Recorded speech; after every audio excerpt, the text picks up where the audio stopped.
Evening, everybody.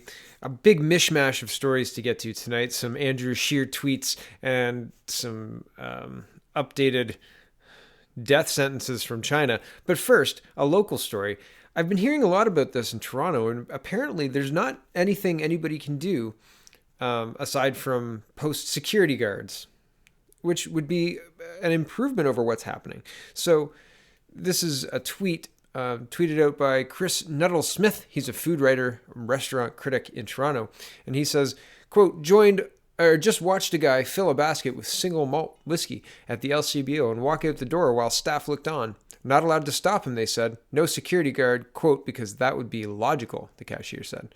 And he's just walking right out the door with that giant, like that's, each one of those is an 80, well, maybe $70, $60 bottle of scotch.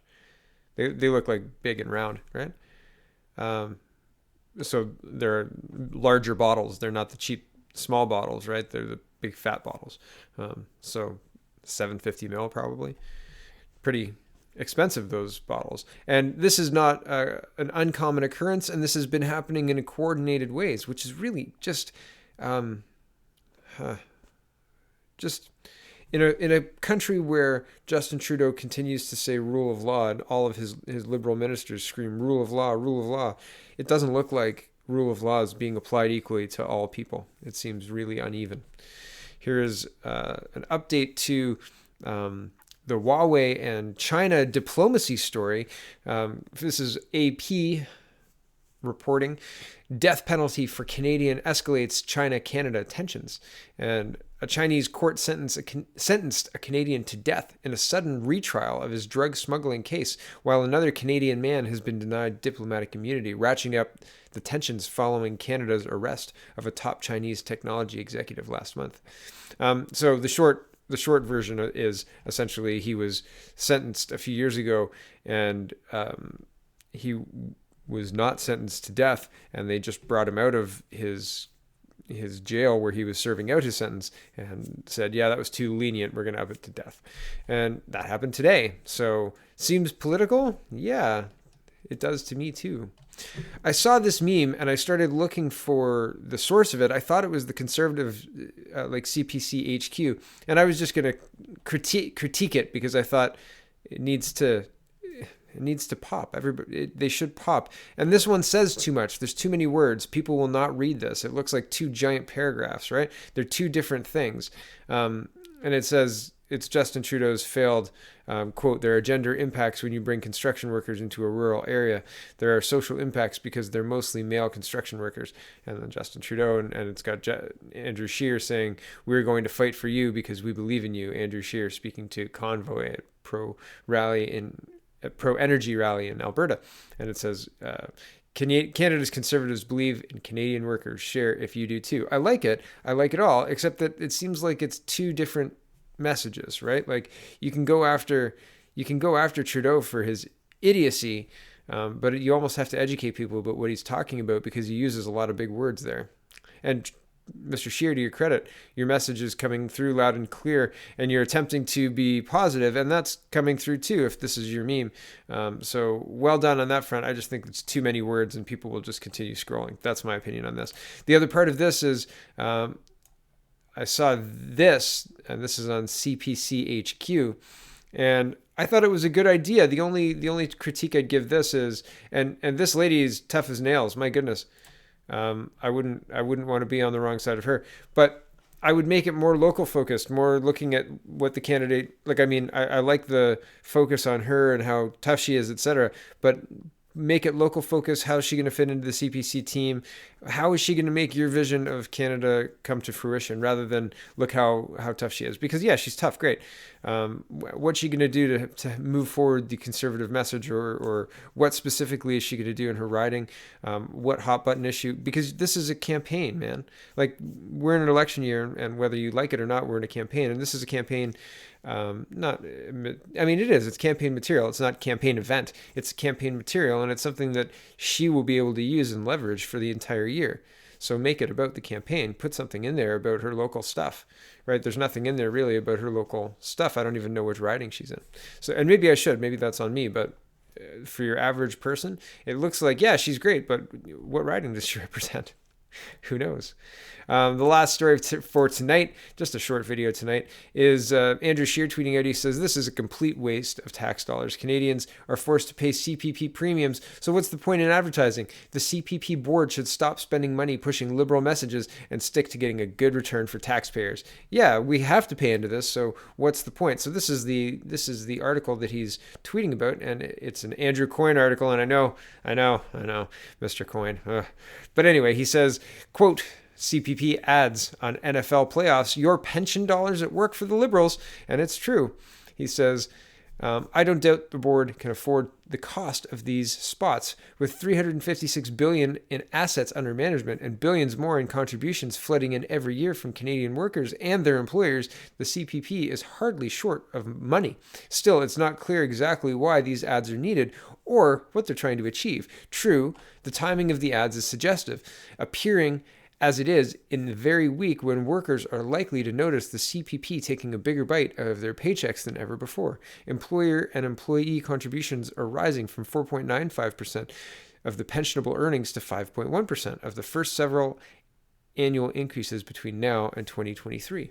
But the CPP isn't a mutual fund. It doesn't have to persuade Canadians to park their money with it. They have to by law, no matter how irritated they may be at seeing more and more of their wages go to the CPP. There's no way they can withdraw money from the plan and no prospect of the increases being reversed. So why is the CPPIB paying, or rather, why are we paying for expensive ads designed to make us feel good about all this, quote, saving and, quote, investment?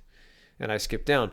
Successive annual reports tell the tale. In 2000, when the CPPIB was founded, previously the CPP was confined to investing any spare change in provincial bonds.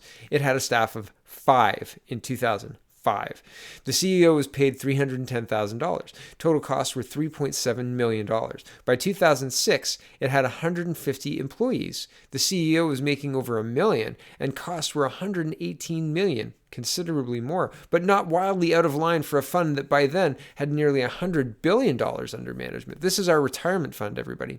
And today, the board has over 1,500 employees. The average compensation among its top 5 executives is $4.5 million, and the total costs have grown to $3.2 billion, or nearly 1% of assets under management. By contrast, passively managed funds, such as those offered by Vanguard or Schwab, typically charge less than 0.1% of assets. So it's expensive, and it's expensive. Really expensive. I skipped down. CPP insiders whisper about the finance minister demanding meetings with the CPPIB board of directors, even attempting to dictate its composition. Indeed, the minister has been quite public in hinting that the CPPIB might relieve the government of some of its investment in the Trans Mountain Pipeline. Ooh, do you want to amortize that pipeline you just bought for $4.5 billion? You know, the one we can't finish because the Liberals can't seem to follow their own rules? Yeah, that one. Back to the article. The example of the new Canadian Infrastructure Bank, another supposedly arm's-length public investment body that shows increasing signs of politicization. Its first investment was in a Montreal light rail project that just happened to be a political priority for the true government, is not a happy one.